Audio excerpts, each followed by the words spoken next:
Okay, so the dough has been proving. I folded it once, halfway along, and I'm now going to shape it ready for final proving, which I'm going to leave it overnight. So I've got the, I don't have fancy bannetons, so I've got just some bowls with my baker's linen.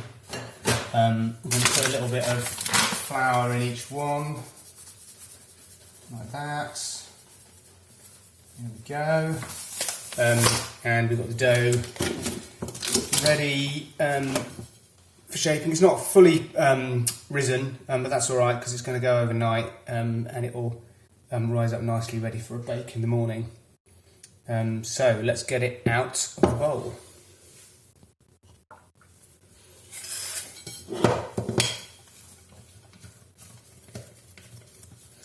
You can see there's a little bit of the dough strength developing there as it sort of stretches as it comes out, and that's good. That kind of sinewy, it's got a muscly kind of effect you get with it. That's what you want. Okay, so there's the dough. So I'm going to divide it into 3 for this one.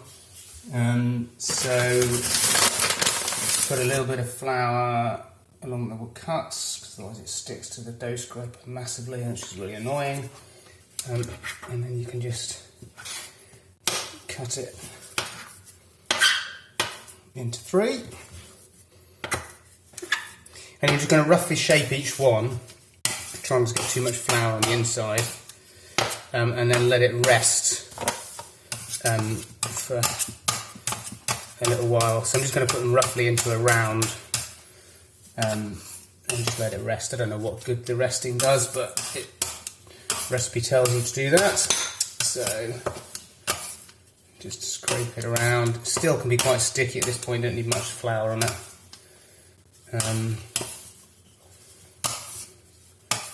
If you kind of just go around in a circle like that, I think that kind of gets a bit of tension on the dough, which is what you want.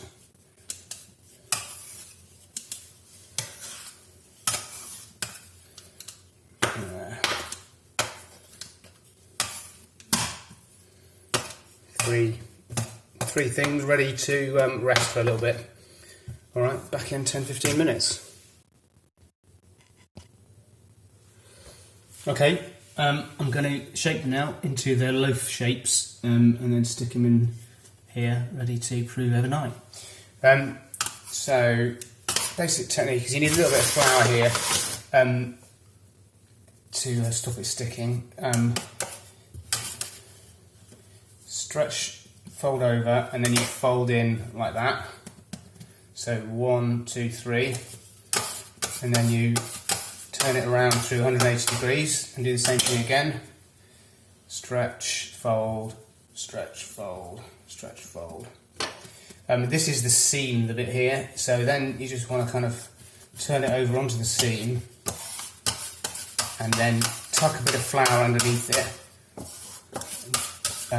And just go in a circle like this. If you're doing a circular one, go around in a circle, and that puts a nice bit of tension on the top of the dough, and that's ready to go. So you can just pop it over, and then just pop it in there in your banneton. We'll do the same again with this one. So it's a stretch, 2, 3. There's millions of ways of doing this on YouTube. This one works okay. Rotate to 180 degrees and then fold 3 times. If you're making an oblong loaf, then when you've got it here with the seam there, then you can kind of roll it like that to form it into an oblong shape. But I'm going to do a round. There we go.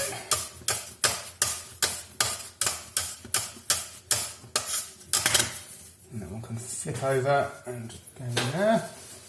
So those are the bottoms of the loaf. That's going to be the bottom when it's baked. And then this final one. What I found is that the more you do this, the folding and this kind of thing, the smaller the air bubbles are. You'll get lots of even air bubbles. But if you want that big, open, kind of bubbly texture, then don't do that much of this. just do as minimum shaping as possible to get it into the shape you want, and then leave it. So the less you kind of compress or handle the dough, the more those bubbles will stay in the dough, and the bigger you'll get the kind of the structure of the loaf, of the crumb when you've baked it. There we go. That one's ready to pop in as well.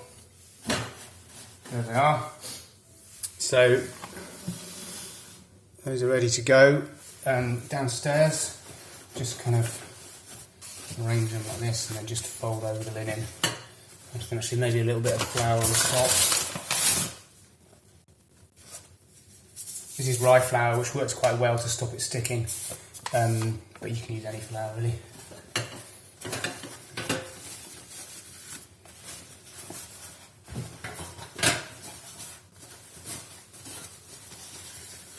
There they are, and they're ready to go into the cellar or into the fridge to stay in a cool place, and you get a nice long, slow prove, which means they'll be ready for baking in the morning.